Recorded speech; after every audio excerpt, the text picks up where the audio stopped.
প্রিয় শিক্ষার্থীরা, আশা করি তোমরা সবাই ভালো আছো। আমি অনেক ভালো আছি। সার্ক ইন্টারন্যাশনাল স্কুল বাংলাদেশ কর্তৃক আয়োজিত সার্ক ই এডুকেশন ইউটিউব চ্যানেলে তোমাদের সবাইকে স্বাগত জানাচ্ছি। আমি তোমাদের সাথে আছি বিউটি দত্ত। আজকে আমরা পঞ্চম শ্রেণীর আনসিন নিয়ে আলোচনা করব। Model question 39। মডেল কোয়েশন 39 এর আনসিন নিয়ে আলোচনা করব। এখানে লেখা আছে, দেখো, মডেল কোয়েশন 39 আনসিন কম্প্রিহেনশন। আমরা গত ক্লাসেও দুইটা আনসিন কম্প্রিহেনশন নিয়ে আলোচনা করেছিলাম। আজকে আমরা আরেকটা আনসিন কম্প্রিহেনশন নিয়ে আলোচনা করব। আনসিনে নর্মালি আমরা জানি যে কী ধরনের প্রশ্ন আসতে পারে। 5, 6, 7, 8 এই চারটা কোয়েশন আসবে। 5 নাম্বার কোয়েশন আসে fill in the gaps, 6 number true false, 7 হলো আনসার দ্য কোয়েশন, আর 8 হলো লেটার লেখা। লেটার লেখার সিস্টেমটা আমি তোমাদেরকে সবগুলো আনসিন পড়ানোর পরে বুঝিয়ে দেবো আসলে কীভাবে লেটারটা লিখতে হয়। তো আমরা আজকে মডেল কোয়েশন 39 এর আনসিন আগে প্যাসেজটা পড়ি, তারপর আমরা বোর্ডে যে প্রশ্ন রেডি করে রাখছি এগুলো থেকে, এই প্যাসেজ থেকে আমরা সেগুলো সলভ করব। প্যাসেজটা হলো, there lived a poor farmer but worthy. বা এখানে বলা হয়েছে যে একজন দরিদ্র কিন্তু সৎ কৃষক ছিলেন। একজন কৃষকের কথা বলা হয়েছে যিনি খুবই দরিদ্র ছিলেন কিন্তু সৎ ছিলেন। With a small income of his few acres of land, he used to support himself. সে তার কয়েক একর জমির সামান্য উপার্জন দিয়ে সে নিজেকে কি করে সাপোর্ট মানে ভরণ পোষণ করে নিজের হিজ ওয়াইফ অ্যান্ড 7 চিলড্রেন, তার ওয়াইফ, তার স্ত্রী এবং 7টা বাচ্চার, তার 7টা ছেলে মেয়ে আছে, 7টা ছেলে মেয়ের ভরণ পোষণ করে। মানে তার কিছু জমি দিয়ে সে নিজে, তার স্ত্রী এবং বাচ্চাদের দেখাশোনা করে। One day while walking through the fields, he was thinking of how he could add to his income. একদিন সে মাঠের মধ্যে দিয়ে হেঁটে যাচ্ছিল এবং সে মনে মনে চিন্তা করলো যে সে কীভাবে তার উপার্জন বৃদ্ধি করতে পারবে। He found a purse of gold which had been dropped by a passerby. সে কী করলো, যে যখন চিন্তা করতে করতে সে হাঁটতে লাগলো, তখন সে হঠাৎ করে একটা সোনার থলে পেল যা একজন পথিক ফেলে গিয়েছিলেন। পাসারবাই অর্থ হলো পথিক। He carried it home and showed it to his wife who advised him to use it. সে এটা বাড়ি নিয়ে গেল এবং তার স্ত্রীকে দেখালো এবং তার স্ত্রী তাকে বলল যে তার পুরোটাই বা অন্তত বা কিছু একটা আংশিক অংশ নিজের খরচ করার জন্য সে রেখে দেয়। The honest farmer told his wife that honesty is the best policy and that he would first try to find out the man who had lost it. সৎ কৃষক তার স্ত্রীকে বলল যে সততাই সর্বোৎকৃষ্ট পন্থা, এজন্য সে প্রথমে যে লোকটাই জিনিসটা হারিয়ে ফেলেছে তাকে খুঁজে বের করার চেষ্টা করবে। The owner of the purse, a wealthy man, was at least discovered by the farmer. কৃষক ওই লোকটিকে খুঁজে পেল যে ওই থলেটা হারিয়ে ফেলেছিলেন, তিনি হলেন একজন ধনী ব্যক্তি।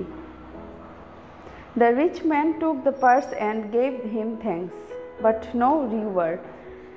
ধনী লোকটি তার থলেটি তিনি নিয়ে গেলেন এবং গরিব কৃষককে শুধু ধন্যবাদ দিলেন কিন্তু কোনো পুরস্কার দিলেন না।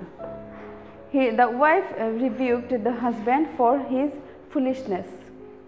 স্ত্রী স্বামীকে তার নির্বুদ্ধতার জন্য অনেক ভর্ৎসনা করলেন।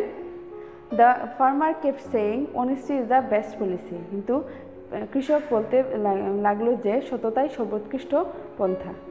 মানে হলো যে সেখানে এই গল্পটাতে বোঝাচ্ছে যে একজন কৃষক, তিনি গরিব হলেও তিনি ছিলেন খুব সৎ।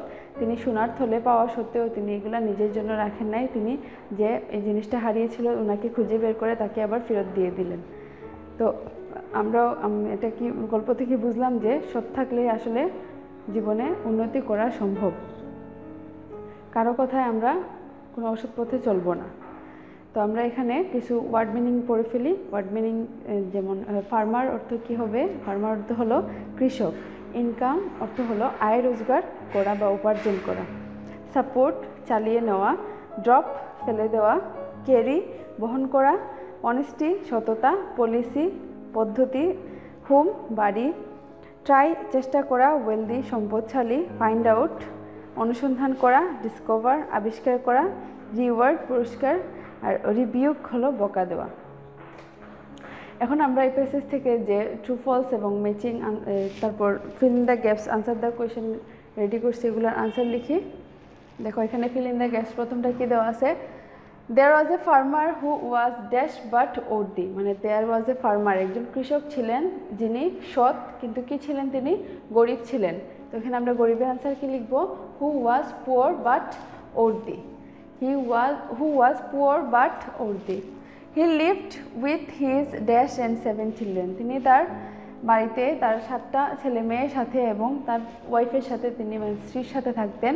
এখানে 7টা ছেলে মেয়ের কথা দিছে কিন্তু ওয়াইফের কথা দেয় নাই, এই জন্য আমরা এখানে এই ড্যাশের মধ্যে কি বসাবো, হি lived with his wife and 7 children. One day he got a dash of gold in the field, একদিন তিনি একটা সোনার থলে পেলেন। তো সোনা আছে যেহেতু, থলে এখানে দেওয়া নাই, তো থলের ইংলিশ আমরা কি লিখতে পারি, পার্স। প্যাসেজে আমাদেরকে দিয়ে দেওয়া হয়েছে যে এটা পার্স হবে, আমরা কি লিখব, one day he got a purse of gold in the field. He discovered the dash of the owner, he discovered মানে তিনি কী করলেন, যে পার্সের যে ওনার মালিক আছেন তাকে খুঁজে বের করলেন। এখানে মালিকটা ছিল ড্যাশের ভিতরে, যে হি ডিসকভার্ড দ্য ড্যাশ, তিনি কাকে খুঁজে বের করলেন, তিনি মালিককে খুঁজে বের করলেন। তো এখানে হবে মালিকের English owner, he discovered the owner of the purse.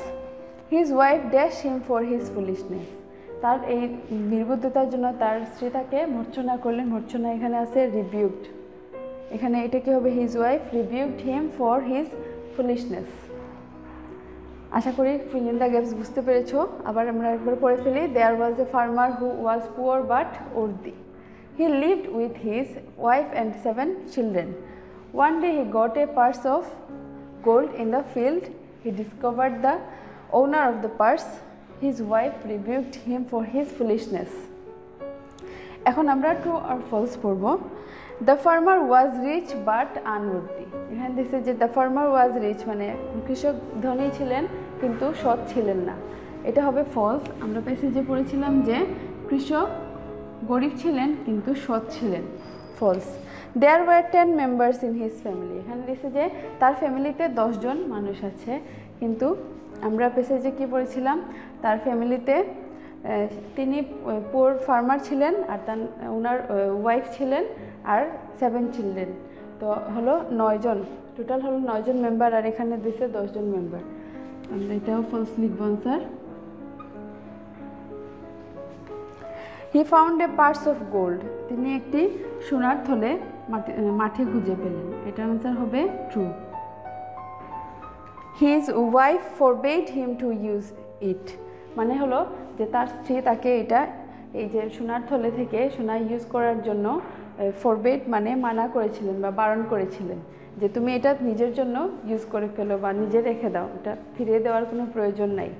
কিন্তু এটা এরকম হয় নাই গল্পতে হয়েছিল যে তার স্ত্রী তাকে বলেছিল যে না তুমি এটা রেখে দাও নিজে ব্যবহার করার জন্য, এই সোনা থেকে হয়তো তুমি কিছু অংশ রেখে দাও অথবা পুরো অংশটাই তুমি নিজে রেখে দাও, তাহলে এটা হবে ফলস।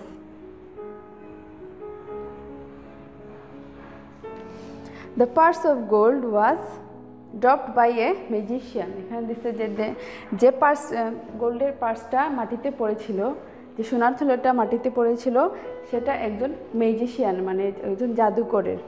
কিন্তু আমরা প্যাসেজে পড়েছি যে থলেটা পড়ছে তিনি ছিলেন একজন ধনী ব্যক্তি, এখানে দিছে ম্যাজিশিয়ান, এটা হবে ফলস। এখানের মধ্যে আমাদের 4টাই ফলস পেলাম আমরা আনসার, আর একটা পেলাম ট্রু। এখন আসো আমরা আনসার দ্য কোয়েশ্চেনগুলো দেখে ফেলি।